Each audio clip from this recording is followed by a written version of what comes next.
Sekarang kita akan melihat saudara Matius pasal 1. Dari firman ini kita akan melihat bagaimana masalah keluarga itu jadi prioritas utama oleh Tuhan kita. Matius pasal pertama, kita akan dibuat terkejut oleh prinsip Tuhan ini. Malam ini kita akan bicara tentang perceraian. Bukan boleh atau tidak, bukan itu masalahnya.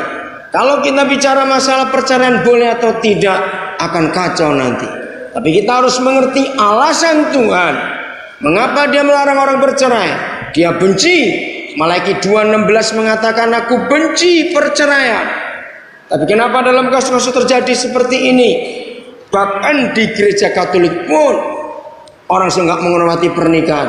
Kita kenal dari mahal perceraian, Katolik masih lebih kuat daripada Protestan. Tapi akhir-akhir ini pun banyak yang melanggar karena hal tidak diteliti baik-baik pernikahan itu. Nah, jadi masalahnya bukan boleh atau tidak boleh bercerai. Dengan penguraian ini, nanti saudara akan mendapat jawaban sendiri, boleh atau tidak. Bukan Tuhan yang memutuskan. Kita akan lihat Matius pasal pertama. Inilah silsilah Tuhan Yesus. Ayat yang ke-6. Isai memperanakkan siapa? Raja Daud. Daud memperanakkan Salomo. Mari baca baik-baik firman ini. 1, 2, 3 dari istri Uriah. Pertama kali saya meneliti firman ini, saya begitu terkejut. Bukankah Batsheba sudah menikah dengan Daud? Tetapi di sorga Batsheba tetap diakui sebagai istri Uriah, bukan istri Daud. Dahsyat enggak Tuhan kita, saudara? Maka tuh hati-hati yang suka kawin cerai kayak babi saja, dalam nama Yesus bertobat. Firman ini kita harus hormati sungguh-sungguh, katakan amin. Jelas Raja Daud memperanakkan Salomo, tetapi Batsheba tidak diakui sebagai istrinya Daud. Surga tetap mengakui itu istrinya Uriah. Berminggu-minggu saya merenungkan firman ini, begitu tegasnya Tuhan. Salomo tetap dipakai Tuhan. Tuhan tetap mengampuni Daud karena pertobatannya. Tapi status istri siapa? Itu cuma sekali seumur hidup. Nah, inilah Tuhan kita, saudara. Sampai tahun 80-an awal, saudara, saya masih mendengar. Tolong yang sudah tua-tua. Sampai awal 80-an, setelah itu ke bawah sudah enggak lagi. Satu hari saya dengar ada orang Bugis berkata waktu itu di salon untuk urusan pernikahan. Dia bisa ngomong, ini orang Islam. Pokoknya kalau ada orang mau kawin enggak mau cerai secara Kristen saja. Wah, saya begitu bangga mendengar kata-kata itu. Karena dunia tahu satu-satunya perkawinan yang tidak bisa cerai, bukan tidak boleh loh saudara, tidak bisa, itu hanya perkawinan di dalam nama Yesus. Katakan amin. Maka itu kalau gereja sendiri tidak bisa menghormati hukum ini, lalu kita kawin cerai nggak lebih daripada anjing dan babi yang ganti-ganti pasangan terus. Kepada siapa dunia akan menghormati Tuhan? Betul? Kepada siapa? Saya meneliti kebenaran ini. Saya berpikir, kalau begitu kasihan Daud. Dia enggak diakui oleh Tuhan kalau ini istri yang sah. Sebab Tuhan mengakui ini istri Uriah. Karena pernikahan yang pertama itu. Kan tidak enak hidup tidak diakui, bukan? Sangat tertolak. Nah, maka itu maaf, kalau ada yang sudah terlanjur cerai, lebih baik saudara jangan menikah lagi. Kalau sudah terlanjur menikah lagi, cukup ini yang terakhir. Dan kita dengar firman ini baik-baik. Dan yang mau rencana cerai, bertobatlah, batalkan rencana itu. Terimalah pasangan kita apa adanya. Dalam beberapa season yang kita pelajari 2 hari ini, kita sudah belajar Bagaimanapun juga tidak ada orang bisa cocok dalam pernikahan kecuali kawin dengan mayat. Ingat prinsip itu. Kalau mau cocok, kawinlah dengan mayat baru akan cocok. Enggak mungkin manusia menikah tanpa masalah. Tidak mungkin. Pasti ada. Tapi dalam permasalahan itu kita akan menemukan justru suami istri saling mengenal. Betul saudara? Saling mengenal. Nah, mari kita lihat 1 Korintus 6 supaya kita punya gambaran jelas. Mengapa Tuhan benci perceraian? Mengapa bukan tidak boleh cerai tapi tidak bisa?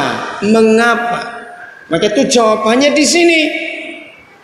Saudara, saya sudah banyak konsultasi dengan orang-orang ahli di bidang psikolog, di bidang seks, di bidang apa saja membahas masalah ini. Ternyata Alkitab kita adalah satu-satunya buku yang paling tepat, paling jelas, paling akurat bicara masalah pernikahan, bicara masalah seks, bicara masalah keturunan. Tidak ada buku lain sehebat buku ini. Maka itu saya ulangi lagi, pendeta majelis gembala 80% mulai bulan Mei 2005 khotbah gereja harus masalah keluarga, masalah pernikahan, masalah suami istri, masalah anak-anak. 5% baru masalah organisasi, masalah doktrin. 10% baru masalah-masalah umum di masyarakat kita, judi, mabuk, rokok, apa saja. 5%-nya baru yang lain. Dengar baik-baik. Apabila gereja tidak mengkhotbahkan 80% dari isi pelayanan firman-Nya dalam ibadah, celakalah tanah ini dan celakalah hidup para jemaat. Karena mereka tidak akan bisa menjaga pernikahannya dengan baik. 80% janji ini di hadapan Tuhan. Orang-orang Pantai Kosta, orang-orang Betel dan orang-orang karismatik bertobat. Hanya khotbah perpuluhan terus. Sepertinya Alkitab gak ada bahan yang lain untuk dikhotbahkan. Uang terus yang disampaikan. Berhenti dalam nama Yesus. 1 Korintus 6 kita menemukan kebenaran ini tentang seks, tentang suami istri. Ayat 15. Tidak tahukah kamu bahwa tubuhmu adalah anggota Kristus, tubuh milik Yesus? Akan kuambilkah anggota Kristus untuk menyerahkannya kepada percabulan? Sekali-kali tidak. Atau tidak tahukah kamu bahwa siapa yang mengikatkan dirinya pada perjinahan, percabulan, saya nggak mau sebut kata perempuan, sebab zaman ini pelacur laki sudah banyak, saudara, ngeri sekali. Jadi saya akan ganti kata ini. Atau tidak tahukah kamu ayat 16 bahwa siapa yang mengikatkan dirinya pada perjinahan, percabulan, dua orang itu menjadi satu tubuh dengan dia.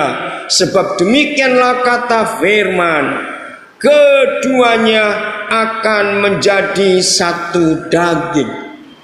Saudara, kalau ayat 15 menerangkan kepada kita bahwa setiap hidup kita ini milik Kristus, ini firman yang luar biasa. Saya mau tinggalkan dulu pasal 6, saudara beri tanda. Lalu lihat pasal 7 ayat yang ke-3 sampai yang ke-4. Ini hubungannya ke ayat 15 pasal 6. Hendaklah suami memenuhi kewajibannya terhadap istrinya, demikian pula istri terhadap suaminya. Kewajiban apa? Kewajiban hubungan seks. Ayat 4. Istri tidak berkuasa atas tubuhnya sendiri, tetapi suaminya. Demikian pula suami tidak berkuasa atas tubuhnya sendiri, tetapi istrinya. Jadi tubuh kita yang sudah menikah tidak boleh dimiliki oleh siapa-siapa kecuali oleh pasangan kita. Hari pertama kemarin kita belajar Matius 18. Kata kesepakatan itu suami istri. Nah sama, kalau ayat 15 mengatakan bahwa tubuh kita tidak boleh diserahkan kepada percabulan karena milik siapa? Milik Yesus Kristus. Berarti ini suami istri. Amin. Kita ini suami istri dengan Yesus.